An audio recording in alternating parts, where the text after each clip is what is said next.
Somos estudiantes de la Universidad Técnica de Machala, Facultad de Ciencias Químicas y de la Salud, carrera de Medicina. Y nuestro tema es de la tercera a la octava semana, el periodo embrionario. Nuestro grupo está conformado por Antonio Guillén, Romina Chacón, Alexandra Encalada y mi persona, Fernando Urel.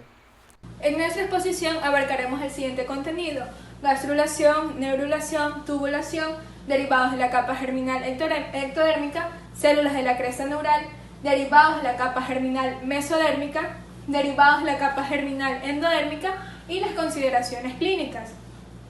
En primer lugar, ¿qué es la gastrulación? La gastrulación es el proceso de mayor relevancia que ocurre en la tercera semana.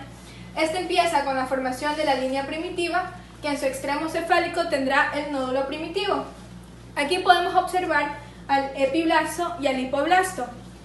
Las células del epiblasto, por un proceso de invaginación, van a migrar a través del nódulo y la línea primitiva. Las células que migran hacia el hipoblasto darán lugar al endodermo.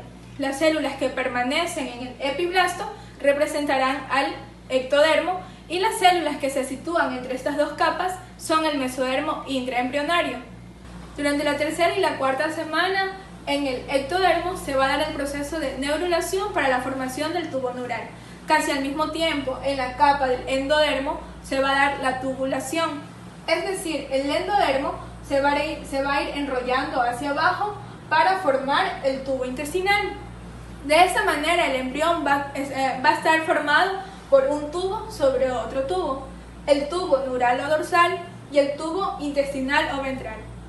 De igual manera, el mesodermo intermedio se va a encargar de mantener unidos ambos tubos y la capa lateral del mesodermo se va a dividir en dos: en el mesodermo visceral o esplánico, que está íntimamente relacionado con el tubo intestinal, y en el mesodermo parietal o somático, que junto al ectodermo suprayacente se encarga de formar los pliegues de la pared lateral.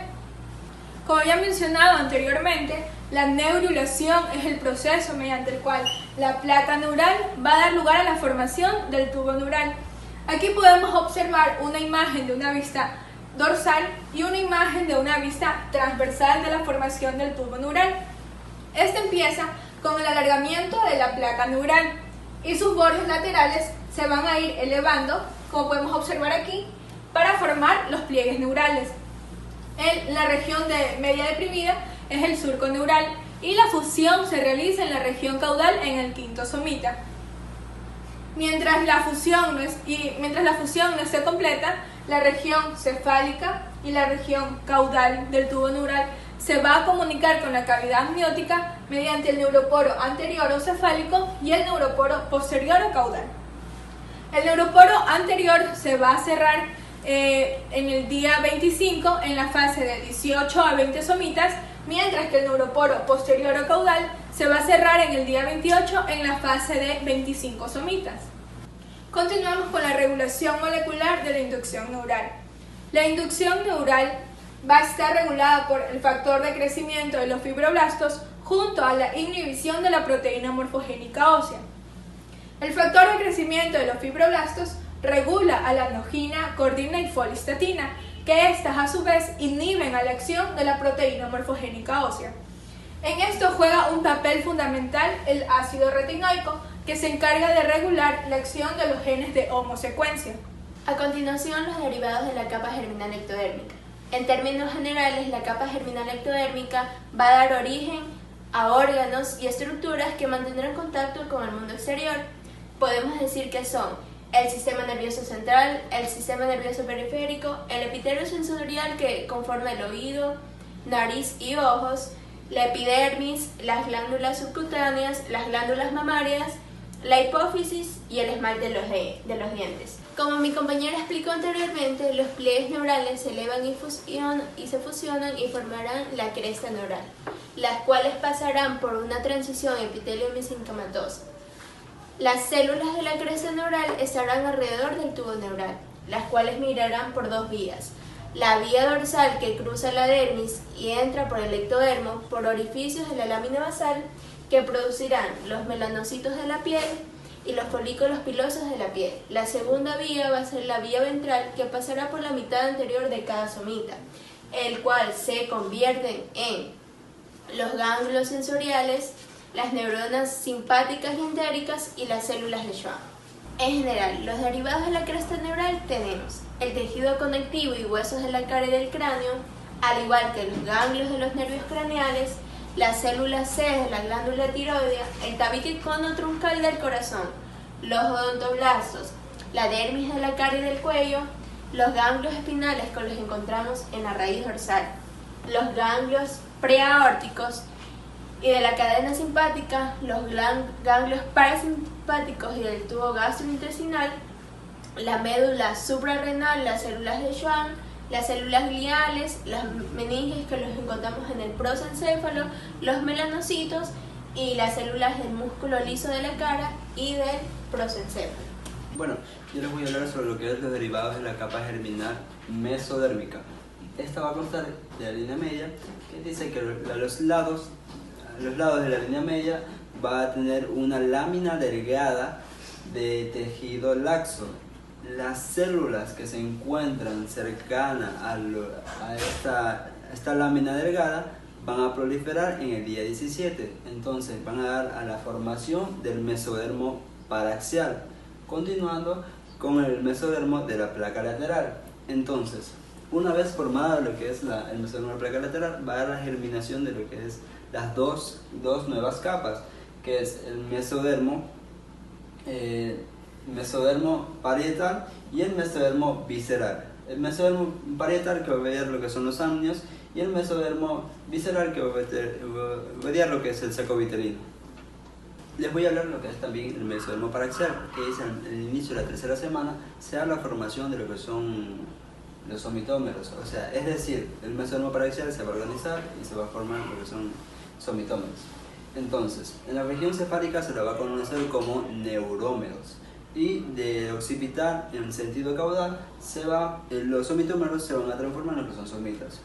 El primer par de somitas se va a dar en el día 20 y secuencialmente hasta llegar de 42 a 44 pares de somitas hasta el final de la quinta semana. Aquí también les voy a hablar sobre la regulación de la formación de las somitas, que esta va a estar limitada por el ácido retinoico con la combinación de proteínas del FG8, que es la proteína que es el factor de crecimiento de fibroblastos, y la WNT3A. Aquí vemos la regularización molecular de la diferenciación de los somitas, que esta vamos a dividir en las porciones, que esta es las paredes dorsomedial, ventromedial, ventrolateral. Entonces, entre las paredes dorsomedial y ventrolateral vamos a encontrar lo que son los dermatomas. Anterior a esta se van a encontrar los esclerotomas, que van a servir de lo que son las células ventromediales, que estas se van a perder sus características y se van a tornar mesenquimatosas, lo que va a formar lo que son los esclerotomas. Las paredes de dorsomedial y ventrolateral van a migrar hacia la pared parietal para la formación de lo que es la dermis y los músculos. Yo les voy a hablar aquí sobre la regulación molecular de la diferenciación de los somitas, que estas van a proceder lo que son estructuras circundantes, que es el tubo neural, la notocordia y el mesodermo de la placa lateral. Entonces, la placa basal del tubo neural y la notocordia van a inducir a la SHH y la noquina. La SHH, que es la sonic headache horror, junto con la noquina, a inducir a la PAX1, que se encuentra en los esclerotomas, a realizar o producir una cascada de genes, que es la MIF5, la PAX3 y la MIOT. La MIF5 junto con la MIOT van a formar lo que son las células precursoras de la musculatura abaxial y primaxial. Entonces, la pared dorsal de lo que es el tubo neural van a producir lo que es la WNT y la neurotrofina, que esta va a producir lo que son la dermis. Continuando con lo que es el mesodermo, tenemos el mesodermo intermedio y el mesodermo de la placa lateral. El mesodermo intermedio dará origen a lo que es el sistema urogenital, que desde un punto de vista más específico se divide en urinario y genital. Y el mesodermo de la placa lateral, que a su vez se va a dividir en dos capas, la capa parietal y la capa visceral. La capa parietal va a ser aquella que va a recubrir lo que es el ganglios, mientras que la capa visceral recubrirá lo que es el saco vitelino. A continuación describiremos más detalladamente lo que es el mesodermo intermedio y de la placa lateral. El mesodermo intermedio es aquel que va a conectar el mesodermo paraxial y de la placa lateral. Este a su vez, como dije, va a formar lo que es el sistema urogenital.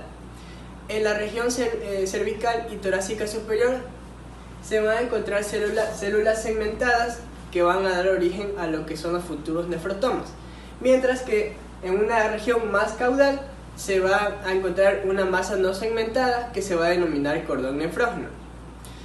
Ahora, en el ser humano existen tres sistemas renales: el sistema pronéfrico, el sistema mesonéfrico y el sistema metanéfrico. El primero va a ser rudimentario y no va a ser funcional, mientras que el sistema mesonéfrico va a ser funcional pero por un corto tiempo. Y por último se encuentra el sistema metanéfrico, que va a dar origen a lo que es el riñón permanente. En el sistema pronéfrico, al inicio de la cuarta semana, encontramos grupos de celulares sólidos que son en un número de 7 a 10, los cuales a su vez van a originar las unidades excretoras vestigiales denominadas nefrotomas. Al final de la cuarta semana ya no van a existir indicios del pronefros, y luego continuando con lo que es el mesonefros, junto con los conductos mesonéfricos, estos principalmente se van a formar en lo que es la región cervical y torácica superior, para luego continuarse con lo que es el mesonefros. Y finalmente encontramos lo que es el metanefros, el cual va a dar origen, como dije anteriormente, al riñón permanente, y se va a originar lo que es la quinta semana. Continuando con el mesodermo de la placa lateral, como dije, este tiene una capa parietal y una visceral. La capa parietal va a dar origen a la dermis de la piel, en las extremidades la pared corporal, a los huesos el esternón, y la capa visceral junto con el endodermo embrionario darán origen a lo que es el tubo intestinal. Ahora, continuando con los vasos sanguíneos se formarán por medio de dos mecanismos: vasculogénesis por medio de los islotes sanguíneos y angiogénesis por medio de los vasos sanguíneos. En la vasculogénesis, el factor de crecimiento de fibroblastos 2 se va a unir a las células mesodérmicas y las va a influir para que produzcan lo que son los hemangioblastos. Posterior a esto, el factor de crecimiento vascular endotelial va a actuar sobre estas células para que se conviertan en células endoteliales, y a su vez estas se van a unir para conformar lo que son los vasos. Y por último, en el proceso de angiogénesis, igualmente el factor de crecimiento vascular endotelial va a permitir la proliferación de células endoteliales en lo que son vasos preexistentes, y posteriormente lo que es la modelación y estabilización se va a dar por el factor de crecimiento derivado de plaquetas.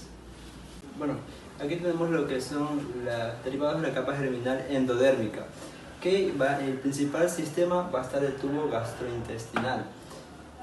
Va a tratar que los pliegues laterales van a tener un movimiento hacia la parte inferior, cerrando lo que es la pared ventral. Entonces, aquí como observamos que cierra la pared ventral y se va a dar la formación de lo que es el intestino anterior, medio y posterior.